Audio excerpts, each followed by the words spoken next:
दोस्तों ये वीडियो पूर्णतः रहता है क्लास 12 के ज्योग्राफी सब्जेक्ट के लेसन नंबर 2 जिसका नाम है विश्व जनसंख्या वितरण घनत्व तथा वृद्धि। तो इसमें आप लोगों को एसबीपीडी के जो बुक है एसबीपीडी पब्लिकेशन उसी के ऑब्जेक्टिव क्वेश्चन को बताया जाएगा और इसके अलावा जो न्यू टारगेट है उसके भी ऑब्जेक्टिव क्वेश्चन को डाल दिया गया है। प्लेलिस्ट में जाकर के देख लीजिए। पाठ 1 को डाल दिया गया है, ये पाठ 2 है।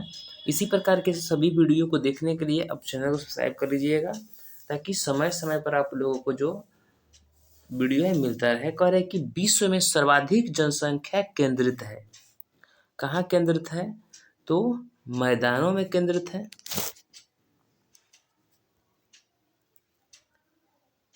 करे कि विश्व में सबसे अधिक जनसंख्या वाला महादेश कौन सा है? महादेश कहेगा तो एशिया महादेश है सबसे अधिक। 60% लोग उसमें एशिया महादेश में निवास करते हैं। जनसंख्या वितरण को प्रभावित करने वाले कारकों में सबसे महत्वपूर्ण कारक कौन सा है? सबसे महत्वपूर्ण कारक का रहेगा तो जलवायु हो जाएगा। अमेजन नदी में किस तरह की जनसंख्या पाई जाती है? तो अमेजन नदी में विरल जनसंख्या पाई जाती है। जनसंख्या आकार के अनुसार सबसे बड़ा देश कौन सा है? तो सबसे बड़ा देश कहेगा तो आप लोगों का हो जाएगा हमारा भारत। चीन को पीछे छोड़ते हुए आगे बढ़ गया है। निम्नलिखित में कौन सा क्षेत्र कम घनत्व वाला नहीं है? देखिए इसे क्वेश्चन को ना थोड़ा सा लास्ट तक पढ़िए। ये नहीं है जो है ये आप लोगों को फंसा देगा। आप घनत्व वाला यहीं पर कम घनत्व वाला पढ़ करके छोड़ दीजिएगा और यही धोखा हो जाएगा। नहीं कह रहा है तो नहीं कह रहा है तो इसका राइट आंसर हो जाएगा आप लोगों को दक्षिण पूर्वी एशिया। कह रहे हैं कि प्रवास के कारण जो विभिन्न स्थानों से लोगों को आकर्षित करते हैं, प्रवास के कारण जो विभिन्न स्थानों से लोगों को आकर्षित करते हैं उसको क्या कहते हैं? तो उसको कहते हैं अपकर्ष कारक। करे कि 21वीं शताब्दी के प्रारंभ में विश्व की जनसंख्या दर्ज की गई लगभग कितना? 600 करोड़। विश्व में निम्नलिखित में से किस महाद्वीप में जनसंख्या वृद्धि सबसे अधिक है? सबसे अधिक कह रहा है तो ये हो जाएगा आप लोगों को एशिया महादेश में। निम्न में कौन पुल आकर्षक फैक्टर है? कौन पुल आकर्षक फैक्टर? रोजगार के अवसर। किस वर्ष विश्व की मानव जनसंख्या 6 अरब हुई? तो 1999 में। किस द्वीप में सर्वाधिक जनसंख्या घनत्व पाया जाता है? जावा द्वीप में।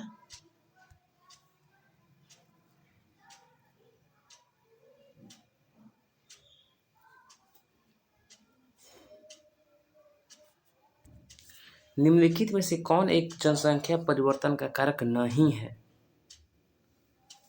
तो आवास जो है कारक नहीं है तो कहेगा कि कौन है? तो जन्म दर, मृत्यु दर और प्रवास ये तीनों है और नहीं है कहेगा तो आवास हो जाएगा। प्रतिकर्ष और अपकर्ष कारक उत्तरदायी है किसका? प्रवास के लिए प्रवास के कारक है प्रतिकर्ष कारक और अपकर्ष कारक।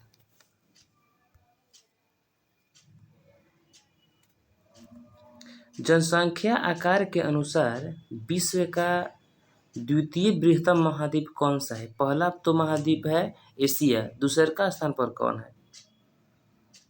दूसरे का पर है अफ्रीका।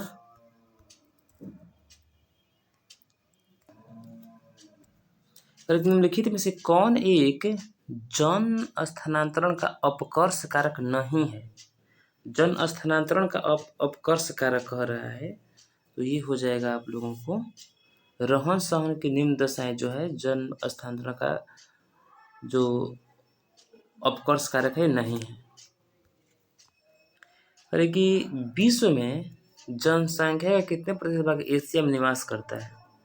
एशिया में निवास करने के बाद कहेगा तो 60% होता है लगभग में, और 60% के लगभग में 58 है, तो 58 या 60% दिया रहता है, तो यही हो जाएगा आंसर।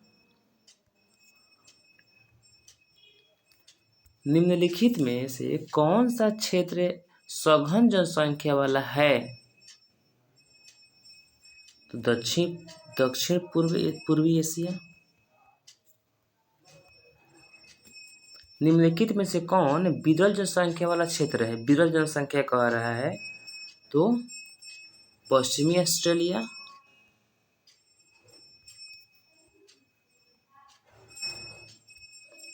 विश्व के सघन जनसंख्या क्षेत्रों में निम्नलिखित में से कौन क्षेत्र सम्मिलित नहीं है? सघन वाला में कह रहा है, तो सघन वाला में कहेगा तो दक्षिण पश्चिम अफ्रीका।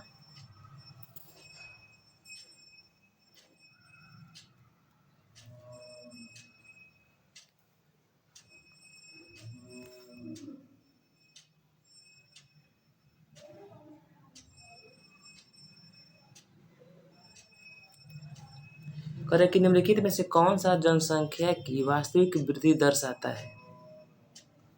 तो इसी में से ऑप्शन नंबर सी हो जाएगा, हो जाएगा जन्म और मृत्यु के अंतर से बढ़ने वाली जनसंख्या प्लस आप्रवास दोनों मिलकर के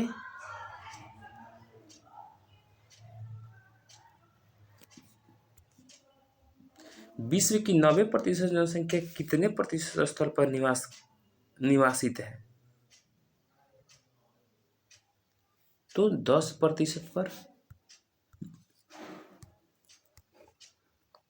निम्नलिखित में से कौन जनलैंगिक संक्रमण की प्रथम अवस्था है?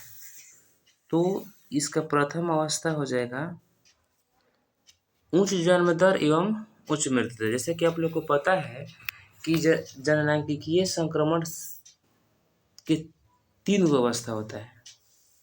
तो प्रथम अवस्था में क्या होता है कि उच्च जन्म दर एवं उच्च मृत्यु दर ही होता है। तो यदि कहेगा प्रथम अवस्था, तो प्रथम अवस्था में क्या होगा कि उच्च जन्म दर और उच्च मृत्यु दर हो जाएगा।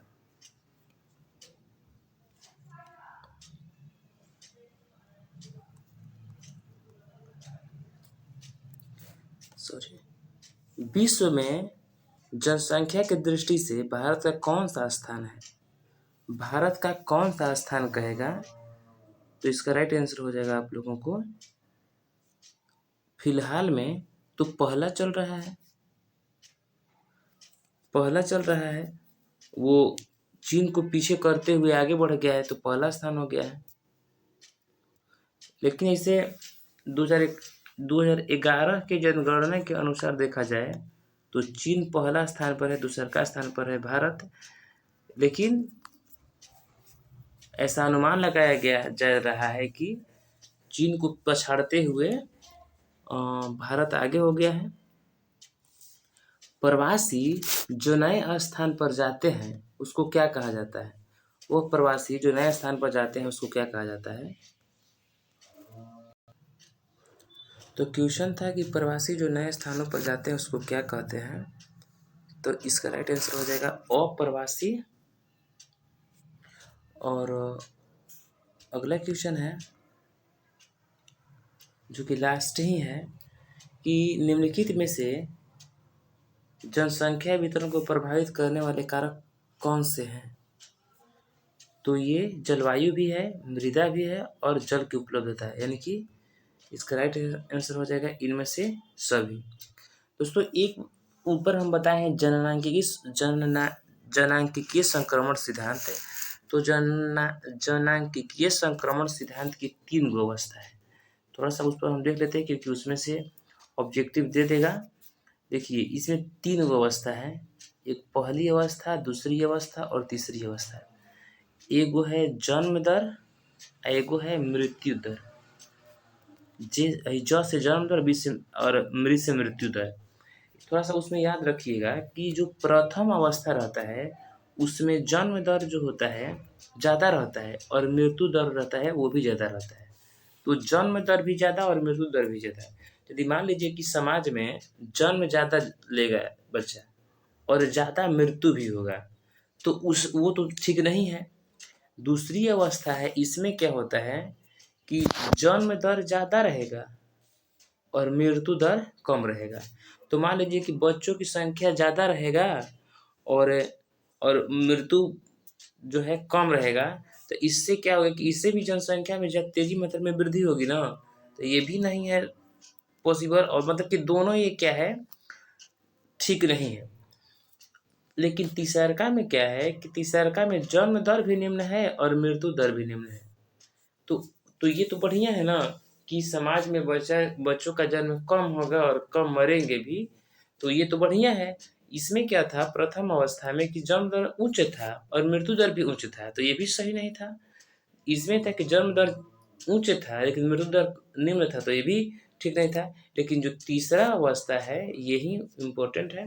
यदि ऐसा कह दे कि जनांकीय संक्रमण सिद्धांत की कौन सी अवस्था जो है कि महत्वपूर्ण साबित हुई है, उपयोगी है कहेगा, तो ये हो जाएगा आप लोगों को इसकी तीसरी अवस्था। इससे क्वेश्चन भी आता है कि जनांगीय संक्रमण सिद्धांत की तीनों अवस्थाएं क्या होती है।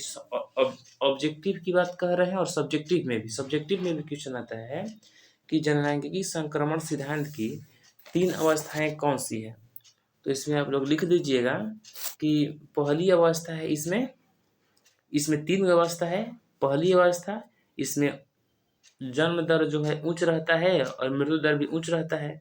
दूसरी अवस्था, इसमें जन्म दर है उच्च जबकि मृत्यु दर है निम्न। और तीसरी है जन्म दर भी निम्न और मृत्यु दर भी निम्न।